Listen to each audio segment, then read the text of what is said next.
And we are back. What's going on, good brother? What's up, Mister? I'm How chilling. you doing? I'm trying to chill. You know, I'm trying to chill. I'm shining because I put some coconut oil on the head. You know what I mean? So yes, you see the recessed lighting. These are not additional lights. It's just a reflection. It's just a reflection. So if I fall out of my chair, I know what happened. Yep. It's me. It's my fault. I apologize. How you been, man? I've been good. It's been a busy week. I got another busy week, like laid out in front of me, like major stuff going down. But you know, it's really powerful and beautiful to be able to grow in my work. I'm finding myself growing in my work, and that's really positive and good. And I appreciate that. That's beautiful. I know you be working, man. You be working. Man, day and night. Got me working. Yeah, they got me. Strep. Yes, I hear that. Well, it has been a week. It's been hot in some spaces. I had to go cut the grass and trim the hedges yesterday. Grown folks. And it started off cool, you know, like literally and figuratively. And then it just, that heat came. Kind of surprised you. It did. I had to get it done though. Because otherwise it's gonna sit there. And you know, some folks be tripping. Yeah. You know. Hi, we noticed your hedges were a little long. Excuse me, sir. Were you planning on cutting your grass anytime soon? There's like one neighbor. Like it's always one. I had to tell my friend. I was like, listen, you do understand that I'm not at home just twiddling my thumbs. You know, I do have some other things I need to get done, and I will get that done. I'm gonna get it done. That's very polite. You could just say, mind your business. And close the door. Yeah. I mean, listen, because she's older than I am, and because she's like a black woman, reminds me of my family, my mama, my sisters, all that stuff. Okay. So they get the. But then the next time it's like, all right, ma'am, can we just? I need you to back off. Yeah, it's like, come on now. We got a fence here for a reason. Matter of fact, the hedges are here, and I'm going to keep them there. I might let them grow so I don't have to see you. Oh, she looking around and over the hedges. Just like that. She like this. I know you got the Woo, you know how people be. You know how they be. My goodness. But it's good to see you, man. What you rocking over there? You see it too. Yeah, I'm representing. Hey now. Wax Stacks. I think I told you about this movie before. Yeah. 1972. Beautiful moment. I tell everybody, Google this movie and watch it. All right. Los Angeles, California, 1972. I wish I was there, but I couldn't even talk. Or I couldn't even walk. I was like a thing at that time. I wasn't even I was becoming a person. Maybe I don't know if I could talk. I don't know. I was little. Long time ago. So, yeah, that's this Watt Stacked. It was a beautiful concert, beautiful show. It's on Netflix. Rent it, watch it. It's on Amazon Prime. It's incredible. The performances are just ridiculous. And so, I like the shirt. And the whole thing is, when they did this, 1972, it was sort of like to calm people down, post the various riots. It was like about coming together. It had a big stadium in LA and Watts. And everybody was like, oh, we can't do that. All these people of color, it's going to explode. It was a peaceful, beautiful, all day, all night affair that was like fine. I hear that. Yeah. Okay. How about you? What you got? What's the team? It's the return of the Team Savage. Team Savage. Shout out to my boy Nasheed and his partner. They got something in Trenton, New Jersey called His Music, Her Hands. A nice storefront they got going on over there. Lots of their own apparel. And his partner does and other different things with hair sew-ins, wellness. And I think they're coming up on their 2nd year anniversary this month. So shout out to them. How they doing this time period? They're doing pretty well. He said business has been pretty good. It's been pretty good. So they've maintained and sustained during these times, fortunately. So, Would you feel comfortable sharing a link down below? Yeah, definitely. Oh, good. Definitely. Will do. Appreciate that. Excellent. I appreciate it. Mm-hmm. Teach me, show me. So what you sipping? Because I need to get started on that universe. I hear that. So I got the one that was left behind last time. You know, I had it as the backup just in case. So now Gentleman Jack is back. Oh, Gentleman Jack. Return of the Jack. Exactly. That's kind of funny because I'm at that return. I'm at my first original. Hey now. This is that Doers that from the very first time we started. Mm-hmm. Welcome back. Welcome back. I know. I was thinking I haven't tapped that in a minute. So I hear that. Oh. Boom! What's a bass? The course called a bass. Bass. Doers.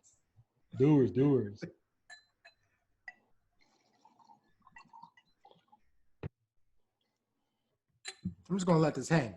Just let it hang, just to make sure you know. Oh, okay. Work it out. Let it hang, you know. That's like the canola oil bottle. Yeah. Put upside down. Mm-hmm. A little drop. You know, make a little sidecar. You know, that's what they call it. You know? All right. I'm mad. So, you got anything on your mind to toast to today, good brother?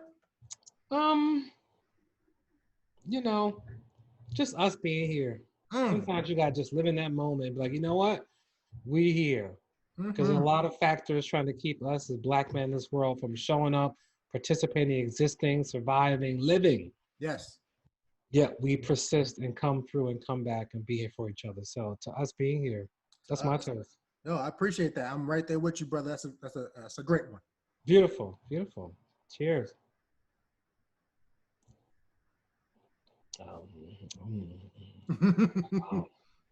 I do has had a different taste. The 12-year Scotch. Mm-hmm. This is called the Ancestor. Is that right? And it's 12 years?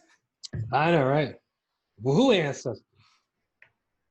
Married in oak casks, product of Scotland. All right now. All right. I'm gonna sit with y'all. I don't want to know no bad history. No bad news. Don't nobody bring me no bad news. I hear that. Not at all. I hear that, man. There's enough bad news in the world already. It is. Tell me about it. I mean, here's like a moment of like good news, bad news. A friend of mine's who probably doesn't know who Nippy is, you know, put up this post today, and it was a picture of children crossing, and somebody had like defaced it with graffiti, and he did this whole thing. He's like Whitney Houston used to say, "I believe the children are our future. Teacher will let them lead the way. Show them all the beauty that's inside." And I wrote, "Happy birthday, Nippy." And I was thinking, I wonder if he knows what that means. I wonder if he got any reference. You know, that's like one of those like real colloquial moments. Yes. But you know, he might, because he can hang. Where is he from? He's from New Paltz, New York. Okay. Yeah, he grew up there, and he's the mayor there now. Hey now. You know, went back home, became the mayor. Real chill, good people. But I haven't gone back to check, and I was like, I'm just gonna say happy birthday, Nippy, and see that. Hopefully. If not, hopefully he knows now. Yeah, exactly. Well, you know, growing up in New Paltz, you got the school right there, you know.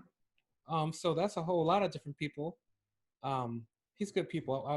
I quote him a lot in my work because he said a line to me one day that's so powerful. He said, you know, it's impossible to legislate people. That's what he discovered being a mayor of a small town in upstate New York that's connected to New York City in numerous ways. It's not that far from New York. And a lot of people from New York go up there and hang out. And when he said that, I was like, I get that. That makes a lot of sense to me in terms of trying to formulate big ideas and policies that's going to affect and control everybody. Like, good luck. Good luck, because it's a challenge and people ain't going to respond to that. So, little thought. Interesting. Yeah. You know, and speaking of, you just made me remember something that I was watching a YouTube video the other day, and there was this doctor who was speaking. I can't remember his first name. I think his last name is Fraser, Dr. Fraser. And one of the things that he said, and I'm interested to know what your thoughts are on this. The quote that he said, I don't know if it's his own quote or if it's from somewhere else, but what he said was, how you do anything is how you'll do everything. Wonder what you think about that, because that hit me. Because I'm sure you've gotten a lot of wisdom along the way from your folks, people around the neighborhood, people who've told you things. You're like, that doesn't really make sense to me until it hits you one day. So just think about how you do anything is how you'll do everything.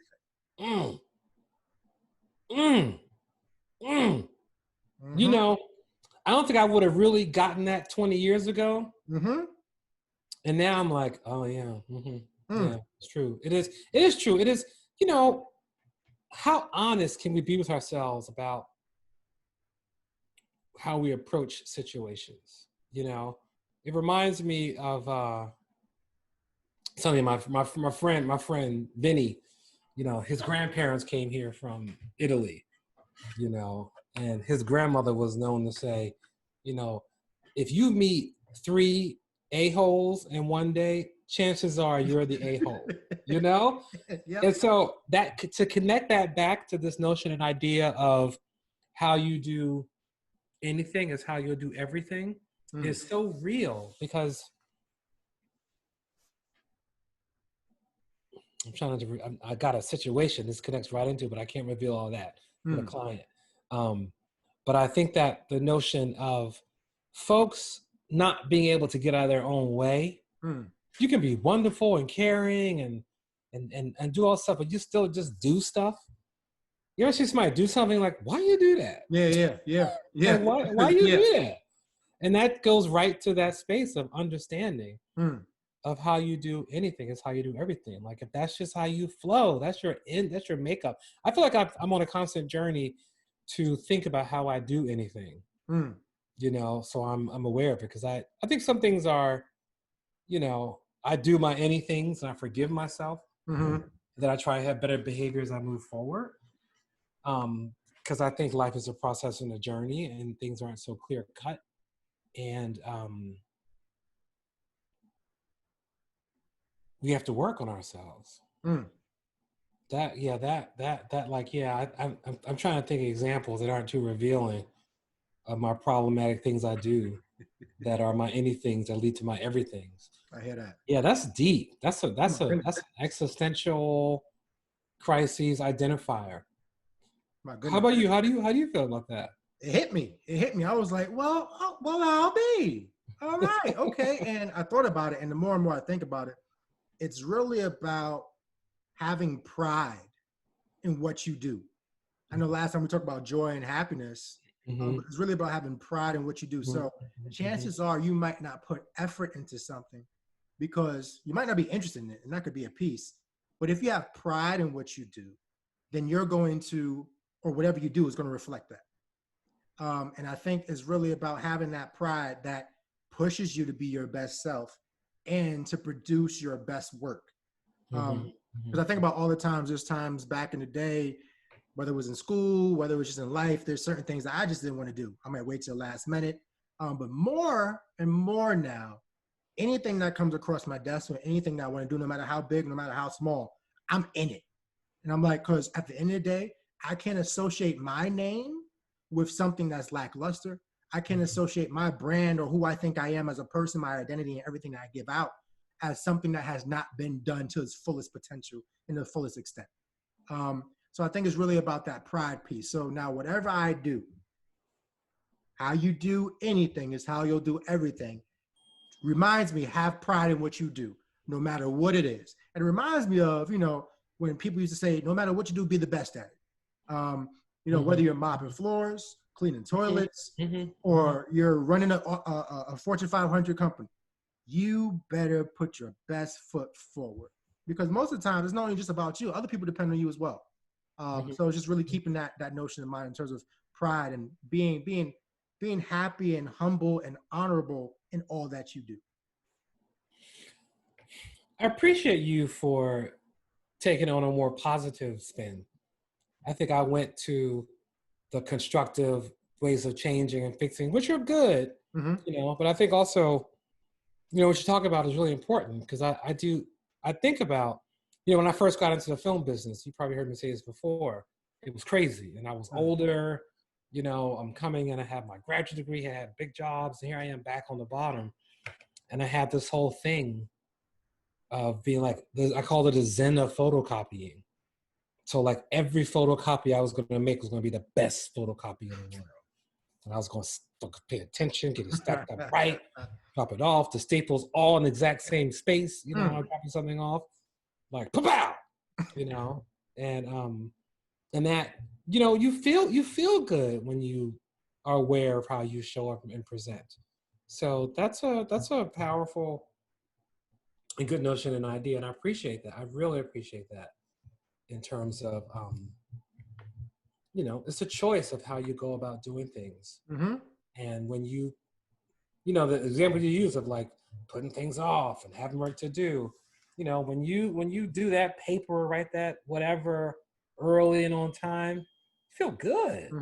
It's like, that's done. I had a moment the other day and I was like, I thought I was doing a presentation the next day, like a Thursday.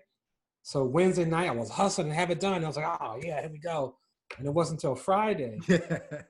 And since my note, I'm going to see you tomorrow at 7. She's like, you mean Friday, right? And I was like, yeah, I do. That was a typo. But it felt so good because I can go in and like touch things up and things that influence me and turn it around, you know, versus that last minute rolling stuff in beforehand. And it always feels better when you take the time and give it advance. So yeah, how to make that anything your best is what I think I get out of that. And I appreciate that. That's a strong one. Yeah. It's really about, I'm learning more and more. So life is really about perspective. And because we as individuals have multiple perspectives and sometimes contradictory perspectives. Oh yeah. When you take a person and if you multiply them by more people, that's why we're so crazy as a people, you know, because we have multiple perspectives that we're dealing with when inside ourselves internally and externally with other folks. When you bring them into the mix, fireworks. So I'm learning more and more to be appreciative of other people's perspectives, even if I disagree, and trying to have those conversations with people to let them know where I stand and how I've arrived there. Because what I don't like is when some folks, reminds me of another thing one of my mentors said. He was like, you know what, there should be no such thing as a lazy argument. You can't just accept a lazy argument. So you can't say, because I said so.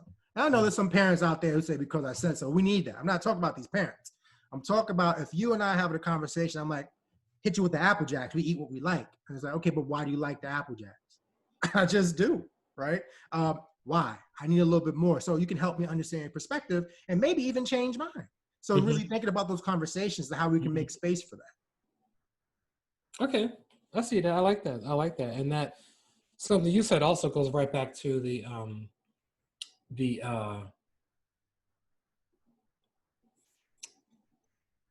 good morning. The notion of, oh man, Apple Jacks. Oh, what I said about legislating people, Tim's point. You mentioned the difficulty of everyone having an opinion, idea, and experience, and how do we come together? And that's that notion of it's hard to legislate because everybody just has a different approach and experience. I do agree that we can grow and learn together when we share those notions and ideas, and we don't expand upon our thoughts and ideas. I like that. No lazy arguments. That's good. That's what I shared with my faculty, and I think the beginning of the 1920 school year. I laid out a presentation. It was like my 2020 vision. And one of the things I was talking about, all the things that gets in the way of us doing the work. But then what I said is like, you know, not only do we have to talk to each other, but we have to actually be willing to go that extra mile to share your perspective. Because again, we know how taxing it can be to share our perspective or why we've arrived to where we are for all the notions that we share with people on a daily basis in our work. But sometimes that work is necessary. Even if it's taxing, draining, uncomfortable. Okay. And speaking of taxing, draining, exhausting work, talk about it. Did you have another point before go into? Well, I wanted to get your perspective on the sharing out of experiences. And almost, you know, we grew up in spaces where we saw people testifying. You know, I grew up in Southern Baptist Church, and you know, it was Sunday school, the older people upstairs doing that testimony thing, you know, where somebody would stand up with a voice and sing a song and then tell their testimony, you know. And I remember being a little kid, like, oh, this is so boring. What's going on? And now I'm like, oh, you know, and people just witnessing. And so I use my social media in those spaces to do that. And I started this a little while ago, and it's helpful and what works. I want to get your opinion on it. Mm-hmm. I had a moment today. This is a world walking down the street where a woman saw me and like did the clutch purse capacity, like took a backpack off her back and put it in the front of her. And I am socially distanced. I'm not up on her. I'm not up on people. I got my mask on. And you see my mask. My mask is a little playful. You know, the son kind of laughed at, like, oh, ha, ha, ha. I like that mask. And then the mother turned, looked at me and like got the fear of God in her eyes, you know, and took her backpack, looked back at me, took it up her front, and put it on the front of her. And I was like, what do you think I'm going to do? Like, what do you think I'm going to do to you? So I gave her the middle finger, which I regretted right away. I was like, oh man, I just gave a grown woman the middle finger. She probably was, I think she's a little older than me. Not much older, but older, a little bit older. And I'm imagining as her son that she's walking with. It felt that way. And, you know, I went and put it on the social media, just to like put it out there and let people respond and juggle around and just kind of relay the story. And then say, you know, I get that this is not about me. This is how I'm personal stuff, but you still feel it. And what I do in those spaces with social media is I release it by communicating it, let people deal with it. Hopefully someone will think about how they move through the world. Because I think of this. I remember the first time I was talking to, I ain't gonna say a name, a very famous, popular, well-known Black older woman who I have the utmost respect for. And I was on the way to see her once for like a meeting because she's working on a project, wanted my advice, and we're sitting talking. And I'm all honored, like, wow, she wants my advice. It's so chill. And this woman is like bad. Okay. Like she's I can't say her name because I don't want to do that. But like, let's just say I once was hanging with her and ended up hanging out with Q-Tip, Naomi Campbell, Iman, and a couple of people I didn't even know their real names. Like she's like that crowd. She's an older Black woman. She's great. And I went to her like, oh, can I tell you about what happened to me? I was walking down the street, you know, and this woman like moved, and she was like, whew. She said, when I see young Black boys, I move. And I was like, that's your response to me? You have a Black son. Like, how is that your response to me? How do you feel comfortable when I came to you in a moment of like, I need to witness and testify? And the only response like, well, yeah, you know, you see a Black man walking down the street, you go across the street. And I was like, part of me gets, this is New York. I get some stuff. I get that it's real, but it's really hard knowing who I am and seeing people respond that way. You know, I go to like, yeah, there's a reality. Some people need to protect themselves, but also like, why should I be the recipient of what feels like brutal and violent reactions? You know, to borrow the young people's language, they call that kind of stuff violent actions, which I have to struggle with. So anyhow, there are many questions in there. What do you think of the story? What do you think of the social media aspect in terms of testifying, witnessing, the modern day testimony? And then, you know, how would you respond to one of your mentors, someone you look up to and adore and respect and know, and like leads major campaigns fighting for equity and justice in her business?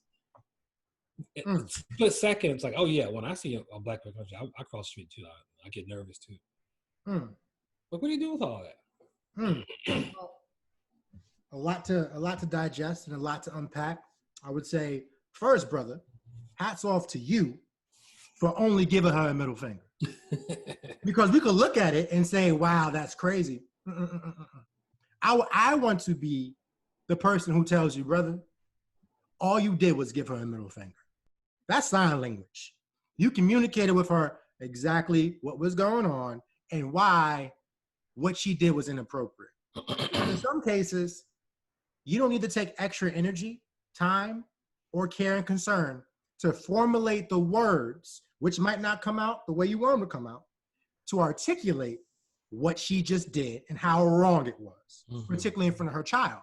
So think about the young boy who smiled and said, "Nice mask," right? He didn't run away or do anything. He said, "Nice mask, smile." It's rarely the children. It's rarely the children, unless a parent or whomever they're exposed to might, put that into them for whatever the case may be. So I applaud you for only giving that finger. That's just me. Plus it's New York, I mean, that's how people say hello. Anyway, anywho, right? I digress. The second piece, social media, I think about testimonies, right? It's a beautiful thing. It really is when someone could release how they're feeling into the congregation, if it's church, into the social media congregation or community. And if I remember correctly, me being in church sometimes, I'm like, this woman gives a testimony every single Sunday. And not much has changed, number one. Or number two, if she gets up and sings, "This may be my last time," one more time, I hope the song might be your last time singing this song. Because, like, come on. So think about the opportunity to give people space and time for testimonies, realizing that sometimes I need to prepare myself and my heart to realize that I can't be that person who's going to be like, "I don't think your testimony is worthwhile," or it's vexing my spirit. Come on, mother. It's vexing my spirit today. It's 3 Sundays in a row.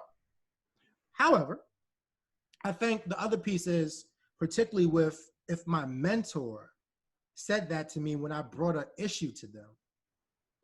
I think about these things all the time. It just reminds me how deep and complex this stuff is. So in one way, while I might be so troubled by it, it also frees me and reminds me that it's deeper than what we imagine it to be. And it's so deep, just like the ocean. We'll never know exactly how deep it is, what's in it, what's down there. I know that I can swim, and sometimes I might even dive, but I'm not a deep sea diver, nor do I want to be, so I'm gonna stay up here on the surface. And then sometimes I'll take that dive when I need to. Saying all that to say is that I think it's also helpful for us to remind ourselves that when we're doing this work, even the people we hold near and dear to our hearts and really have so much admiration for can disappoint us. Which reminds me of when someone who I don't really hold in that high esteem disappoints me, it's like Teflon. I'm fine. Because I'm trying to condition and prepare myself for a world that I thought I might have figured out.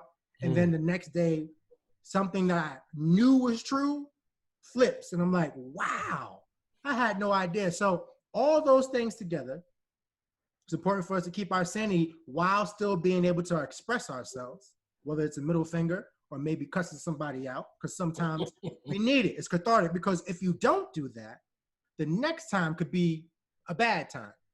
Just thinking about that. Being in spaces such as social media where you can go out and just like share these things and just leave it there, I think that's a great release. And in some ways, it's also a teachable moment for everyone else to reflect upon. And then also remember that even the people that we hold in such high esteem and high regard are people too, with all complexities, flaws and all that we have too. So it's just a lot there. It's a lot there. It's a whole lot. And it's so funny as you unpack all that and break it down. It should just be a walk home from the store. And people wonder why people have hypertension and suffer strokes at the kitchen table, and just pass out. It's like, because the struggle is real. The struggle is real. So I appreciate that. I appreciate that response. And human beings, I think, the strength is human beings disappoint. And the work and the joy and the success is to show up, to keep showing up, no matter what happens in those spaces. Because you could just give up. I'm never a hermit. I'm not gonna lock myself in a room like, I'm not talking to nobody. They're all crazy. Sometimes I'm just like, this may be easier just to cut it off and move Mm-hmm. in a different direction. But I don't really believe that is the solution Mm-hmm. in a way. But sometimes you're like, y'all gonna make me lose my mind up in Listen, here. You know? and it's when you least expect it too. I'll give you an example that's similar to. It's not similar, but it reminds me because it's in that same vein. Mm-hmm. And it just if I was to write it out and actually turn it into an exercise, we can take a lot of things out of it to unpack and talk about all the isms that are functioning in one space: micro, macro aggressions, just blatant racism, deeply seated unconscious bias, all these things, right? So we're about to have Bible study at like 8 p.m. on a Thursday. I'm going to the store real quick, and I'm like, we can cook at home, but we don't have much time before 8 o'clock. Maybe I'll pick up some food. I'm going to pick up some food from this Jamaican spot over here that just opened. I don't know who's actually cooking the food. I don't know if it's the folk or if it's people who are not in the culture cooking the food. Regardless, I'm checking my watch. I see the time. I'm like, you know what? I got some cash in my pocket. I'm just going to go over there and check them out regardless. Pull up to the spot. It says it's authentic Jamaican food. Can't really say it's authentic because I see a bunch of white folks behind me. Okay, so that's number one. So I had a choice to make. I'm like, brother, you're going to get food right now and then go home. And even if the food's bad, at least you don't have to cook. Okay, that works. But then something told me to myself, it's like, brother, why would you do that? Don't you dare do that. That's a cultural no-no. You know you don't do these type of things. Anyway, I went to go order some Jamaican food. I'm asking the woman, it's a white woman who's taking the order. And I'm like, okay, so what comes with a side? Like what are the sides? I'm also looking at the menu because, sometimes people tell me what the menu. So it's like rice and peas, collard greens, or something like that, and then plantains, right? So she's explaining them to me. And she's like, yeah, so it comes with, I think, rice and peas, greens, and plantations, and blah, blah, blah, blah. No. Woo, woo, woo, woo, woo. No. Yes. Yes. So it hit me like real quick. I'm in line. I already against my better judgment said, bro, don't you do that. But I went to do it anyway because, again, it was convenient. Now, I'm like, in my heart of hearts, I'm like, I felt like I was about to be DMX and just and start going crazy. Didn't do it. What I did was I dug down and said, brother, you just want to get some food. Maybe she didn't know. Even if she did know. I ended up feeling a little bit more sorry for her than anything else. I'm just like, let me pay and get out of here. But it was too good. I had to call Amanda right away to let her know. It was too good not to share with anybody. Called her right away. I was like, can you believe this? This is good. Got the food and left. But these little things, like you said, what should have been a trip to the grocery store, what should have been a trip to me actually trying to support a local business during this time, regardless of the person who's actually cooking it, even though you might be misappropriating, all the stuff that you're doing about Jamaican culture and it's authentic, I still took an opportunity and suffered because of it. So it's deep. It's really, it's so deep. We can't make this stuff up. No. And the list, right? And the list goes on and on and on. I think maybe that was you who I once saw in a presentation say, we call them microaggressions, but they're macro. That really stayed with me. Like, yeah, they're called micro, but they're macro. Mm-hmm. Effect on us. Real important question, follow-up question though, which everyone is just waiting to hear. How was the food? Listen, you How's the can't plantations? You can't say authentic and then it not be that. Like, listen, I'll say this. I had it. I was like, the patties, put it this way. And it goes back to what we were talking about. Once I found out who was back there, I didn't have expectations. I didn't have high expectations. I'm like, I hope the food's cooked. Put it, I hope it's cooked. Can't really think about the season. It was decent. It was decent. I think it's disrespectful that I said authentic. And I'll tell you one thing, later on, maybe the next week, I really wanted Jamaican food. So I went to my Jamaican spot where I went and woo. Yeah, exactly. Woo. I think we share a Jamaican spot or two. Mm-hmm. Probably so. Yes. And I went there and my goodness, we talk about night and day. That's not Jamaican food. Don't call it that. Yeah, that's so funny because like here in Manhattan, or at least where I live, you know, it's so telling. You know, like the markets, the local markets, Mm-hmm. because there's one closer to my house. You know, and they'll never have no neck bones up in there. You know, smoked turkey wings. You know, you got to go. You got to walk a few blocks. You know, to get the real thing. Um, that's so interesting. Yeah, Mm. it was okay. So I was like, well, you know what? Good for you for supporting the community and extending an outreach to the people. You know, I mean, I see myself as an ambassador sometimes. You know, I try. You know, I am here to sample the food. as a What's member up? of the Black delegation, you know, extend a helping hand in times of need. You will get a check or not. Is it near you? Yeah, so it's Really? put it this way. It's Really? it's if folks in it's in a parking lot behind an establishment that was once called North by Northwest.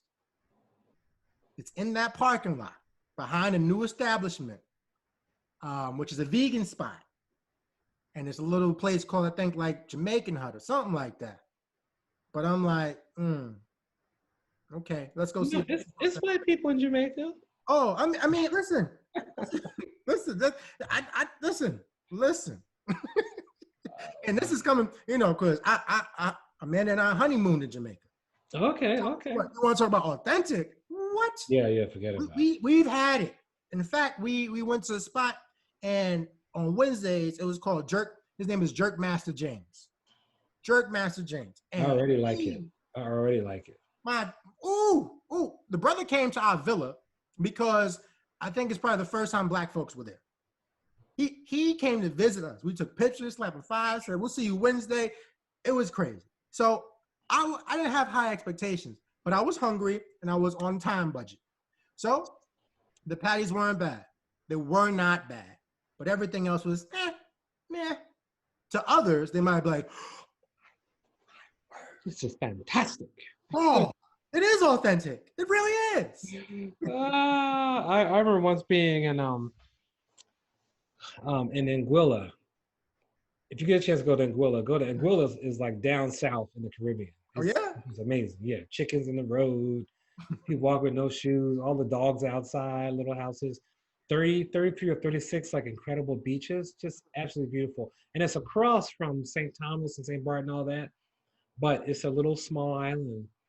And they've just built some resorts there, but it's still like holding on to authenticity, I should say. Mm-hmm. I went there after Carnival. So it was like the extra stuff. So every plate was twice as big as it normally was. They're like, we got to get rid of this. What's up? You know, and people are, it's calm and quiet. Oh man, I need an away. I want to go sit on the beach for a minute and just like not do nothing. I haven't done that. I've been working all summer, you know, because the world is like, help us be anti-racist, teach us. I'm like, okay, you know, and then I taught a class this summer and school starts up in like 2 weeks. Speaking of which, this is the, how are you feeling that you're about to go back into the occupied, the space, the world of demand from Mr. Mikael Israel? To put it succinctly, I'm feeling. Okay, I get it. But you know what? I think that me intentionally and wholeheartedly unplugging for the time that I needed to unplug, which was my time anyway. Yeah, totally. But being very intentional about that to the point where I didn't let my heart get in the way of my self-care to be there for others, right? I think that was important. So I'm ready. I'm ready now. Now we can talk. Before I'm like, you know, as the kids say these days, a lot of people were left on red. That's beautiful. So do we have more time for more questions in the conversation? Yeah, I think we got a little bit more time. Did you have something? Because I may have something. No, go ahead, brother. You know, it's a little switch of conversation pieces. I was thinking about, you know, items, how things work in the world. And I was remembering back to when CDs first came out. For one, I think of this. I had this kid say to me once, I was teaching, this is crazy. I was teaching this program one summer at Harvard, and it was a computer dance program. Arthur Mitchell, Harlem Ballet Theater, dancer in Harlem rather, came, and it was his camp. He came to the lecture, and I was in charge of the computer classes. And he had like the encyclopedias on CD-ROM. And you know how these kids from the local area, they were like kids who needed the experience. It was great. And the heck I was doing. I'm in grad school, summer job at Harvard, teaching computer classes. And this must have been, God, this was like 93. Okay. So computers were still new. You know, we were still in the phase of like flopping in like disks and drives and stuff. So anyhow, we had, you know, a CD-ROM, and the CD-ROM had an entire encyclopedia on it. And this one kid, I remember this kid has stayed with me so hard. He said, "Let me ask you a question, mister. How much does CD-ROM cost?" I was like, "Oh, I think it was like $29. He's like, yeah, okay. So it has a whole encyclopedia on it, and it's $29. Now, when I go and buy a CD from the store, and they got 19 songs, and it's like $19. What's up with that? Why is that the case? How you get a whole encyclopedia on a CD-ROM, you only get like 10, 13 songs or tracks on a CD? What's going on?" And I remember this in front of the whole class. Y'all looking up like, "Yeah, mister, what's going on?" And I was like, I don't know. Yeah, I might as well. You know what? Keep asking questions like that, and you'll go so far in this world. That's all I come up with. Because I was like, yo, yes, you're right. You're right. You know, that's not even what I wanted to ask you about. But I just thought of that as I went to that story, because that kid, that stayed with me. The kids were like 7th, 8th, and 9th graders. And they're doing ballet during the day, and then they come to me for the computer class, you know. It was great. But it was all like kids of color too. It was beautiful. Little Boston kids. Woo! You know. So but you know, when I got this, you think of CD-ROMs back in the 90s and CDs back in the 90s, they had those long jewel cases. And what was your procedure to opening those long jewel cases? What'd you do? You gotta fight it. You gotta fight it. You gotta attack it with something, because your teeth not strong enough.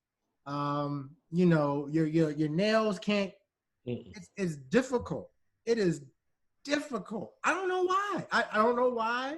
I don't know what they were trying to do, but brother, like I might still have stuff stuck in my teeth from that. Yeah, right. You get the scissors and you're scared to cut in the wrong place because you want to keep the artwork. Yes. You know, the long ones. And then when they shrink them down to just the jewel cases, how many times did you open on the wrong side because it was taped at the front? Yes. Like I was, you know, when you had those jewel cases, you prayed that you didn't break that little like thumb piece that's stuck in. My goodness. The first time, pop. So many times.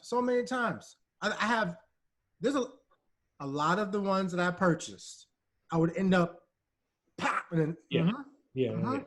What's so leads to my question. What's the modern day version of that? What do we have today that reminds us of that? I know trying to put stuff back in the package is difficult. Forget about it. Trying to put like an air mattress. What? Get that. They make the commercial makes it. And see, all you have to do is deflate and roll it back up. No, it doesn't work that way. It does not work that way. But what also reminds me, have you ever, I know you have, but tried to open a pack of Annihilators? That's what it reminds me of. It's like, it's only about like 4 of y'all in here. I'm trying to get you, like, what you seal this with? Gorilla Glue? Like, what is going on? Now this is so true. It's so true. It's like, who are you trying to protect? Who is like poisoning now laters?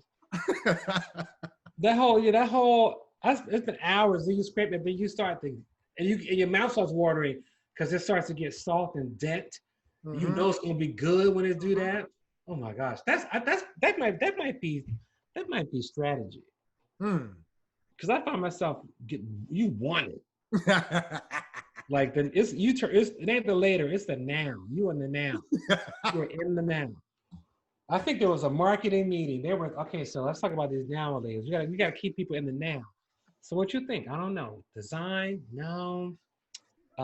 Flavors? Yeah, we got the flavors. What else? How about the package? Word.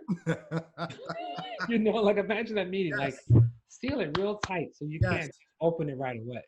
Yes. Right. Because you want to get it right, so you can just slide one out and keep the whole thing. But it don't work that way.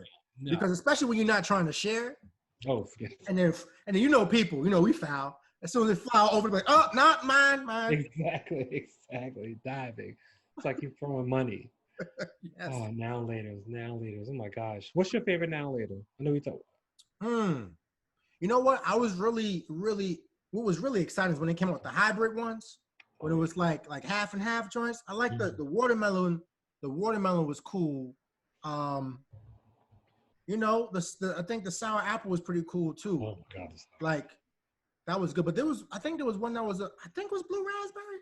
I think so. That was one of my favorite. Turn your whole mouth on. Yeah, you can't hide it. It's like, boy, don't you have no candy? I'm okay. I was just on the steps. I wasn't doing nothing. I was just on the steps. What? I wasn't doing nothing. Move your hand. Both hands.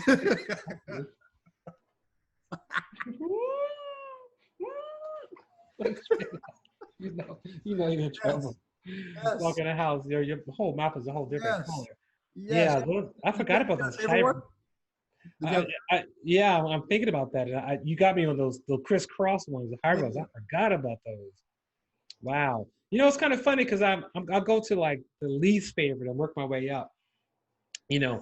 Because I like the color. I always want to like the banana ones better. Mm-hmm. Or when you think you bought the pineapple and you got the banana instead. Tricks. That way you have to go buy another one. Yep. Exactly. So, so I can't lie. I love when I get a real soft cherry one. Okay. Oh my God. And then I can't lie. I like when they're hard too. Mm-hmm. And they break in little pieces, then you work on it, becomes a little tight little something. Yeah, cherry and then watermelon. The watermelons are so good. And the grape ones are my friends too. I can't lie. And then it takes me right to lemon heads. My God. Lemon heads. Remember you could like eat a whole bag of now laters and then eat a pack of lemon heads? Yes. And get a two. What's happening? Crybabies. Crybabies, some Sour Patch Kids. Alexander the Grape. And wash it all down with Tahitian Treat soda. What? And then not be phased. Nowadays I can't. Nowadays my palate is like, ooh. Oh yeah. Your teeth will start to fall out, brother, as soon as you take it. Exactly. Oh man. Alexander the Great. I always wanted to like Chico sticks more than I did. Yeah. I tried it once too. Was it that and also like the sugar daddy joints? The little caramel. Little caramel sugar daddy. Yeah. I mean, it wasn't really rocking for me. Yeah. I like sugar babies though. Yes, that's a different story. That's a different story. I'm like, your kids are better than you did. Their kids got it. You need to take a lesson. Yeah, because the sugar daddy, it's like, do I lick or do I bite? What do I do with it? Exactly. Right, I'm like, I'm trying to get to the sugar, and you're making me work for it. Right, exactly. And the stick was always problematic. Yes. Never in the same spot. No. Yeah, Chico sticks. I feel like the thing is they were always there. I'm like, who's eating the Chico sticks? Oh, candies. I know, right? I guess that's why we like brown juice, Oh, shit, listen. because our palate was trained for that sugar. Oh, yes. Oh, yes. Listen, we have graduated. We've been promoted. Yeah, we wrote it. It's the grown stuff, grown folk stuff. Yes, The sir. grown folk Yes, sir. sweet. Wow. Another good one, man. Oh, completely. That was a nice way to wrap up. I think in the spirit of how we started, just talking about just being here, think about, hey, get it going. Thinking about now laters, right? I think, you know how we always say now laters, not now and later, but now laters. Now laters. But if we could steal from that candy, let's toast to the now and let's toast to later. Because there's a lot of stuff that we have on the horizon, a lot of things you're trying to get done, but we also want to make sure that we're living in this present moment. So to now, to later, and to now laters too. Right, exactly. And to be, what's the line? The actions the great, what is it? Yeah, so how you do anything is how you'll do everything. Right. You do see that was a big old now and later connection, right? Yes, yep. I want to make sure that was right there, right? Brother. I didn't even know we did that. Brother. Right? Woo. Yeah, that was good. Woo. And it sounds like that's also the name of this one. Now. Oh! There you go. Look at God. What are you doing? He's showing us the way. That's beautiful. Cheers. Yes, cheers. Excellent. And before we go, I gotta say, I didn't know they were now and laters until I was like in my 20s. Same. Ain't nobody said, may I have some now and laters? Nobody in the store. People will clown you. What you call those? Right. You can show them the pack. They're like, that's not what they call them. That's right. That's a mistake. You got a special one. That's now laters. Now laters. Amazing. All right, rock and roll. That was beautiful. Yes, sir. Well, until next time. Brown Juice Barbershop. The place to be. Love it. Thank you so much, man. I always enjoy these. Of course. Likewise, good brother. Until next time. Right on. Peace. Peace.